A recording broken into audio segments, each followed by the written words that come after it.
ಇವತ್ತು ಕಾಲೇಜಿಗೆ ಲೇಟಾಗಿ ಹೋಗಿದ್ದಕ್ಕೆ ಯಾರನ್ನೂ ಕೂಡ ಒಳಗಡೆ ಕರ್ಕೊಂಡಿರಲಿಲ್ಲ.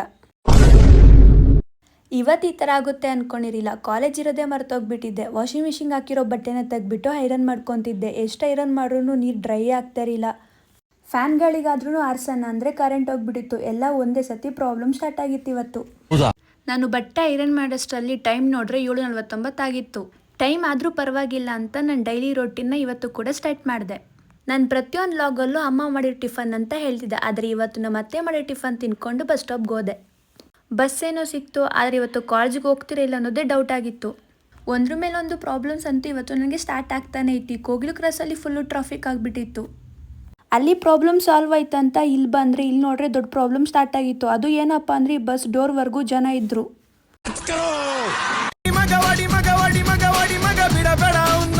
ಈ ಥರ ಹೋಗ್ತೀರಿ ಅಂದ್ಕೊಂಡ್ರಾ? ನಾವೆಷ್ಟೇ ಲೇಟ್ ಆದರೂ ಮಾತ್ರ ನಾವಂತೂ ಬೇಗ ಹೋಗಲ್ಲ. 10 ನಿಮಿಷ ಲೇಟಾಗಿ ಹೋದ್ರೂ ಸೇರಿಸ್ಕೊಳ್ಳೋ ಧೈರ್ಯದ ಮೇಲೆ ಇಷ್ಟು ಲೇಟಾಗಿ ಹೋಗ್ತಾ ಇದ್ದೀರಿ. ಕಾಲೇಜ್ ಹತ್ರ ಹೋದ್ಮೇಲೆ ಗೊತ್ತಾಯಿತು, ಲೇಟಾಗಿ ಹೋದವ್ರನ್ನ ವೆಲ್ಕಮ್ ಮಾಡೋದಕ್ಕೆ ಇಲ್ಲಿ ಟೀಚರ್ಸ್ ಎಲ್ಲ ವೆಯ್ಟ್ ಮಾಡ್ತಿದ್ರು ಅಂದ್ಬಿಟ್ಟು. ಲೇಟಾಗಿ ಬಂದಿರೋರಿಗೆ ಎಲ್ಲರಿಗೂ ಮಕ್ಕಕ್ಕೆ ಮಂಗಳಾರತಿ ಮಾಡ್ತಿದ್ರು. ಅದರಲ್ಲಿ ನಾವು ಕೂಡ ಮಂಗಳಾರತಿ ಮಾಡಿಸ್ಕೊಂಡ್ರಿ ಇವತ್ತು. ಇವರಂತ ಒಳ್ಳೆ ಸ್ಟೂಡೆಂಟ್ ಯಾರು ತಾನೇ ಸಿಗ್ತಾರೆ ಹೇಳಿ? ಲೇಟಾಗಿ ಬಂದಿರೋದಕ್ಕೆ ಲೆಟ್ರ್ ಬರ್ಕೊಂಡು ಕೊಡ್ತಾಯಿದ್ರು ಇವರು. ಸೆಕೆಂಡ್ ಪೀರಿಯಡ್ಗೆ ಕ್ಲಾಸ್ ಅಟೆಂಡ್ ಮಾಡ್ರೆ ಇವತ್ತು ಮ್ಯಾಮ್ ನನ್ನ ಫಸ್ಟ್ ಬೆಂಚಲ್ಲಿ ಕುತ್ಕೊಳಕ್ಕೆ ಹೇಳಿದ್ರು. ನಮ್ಮ ರೂಪ ಸೈಲೆಂಟ್ ಅಂದ್ಕೊಂಡಿದ್ದೆ, ಆದರೆ ಇವತ್ತು ಗೊತ್ತಾಯಿತು ರೂಪ ವೈಲೆಂಟು ಅಂತ.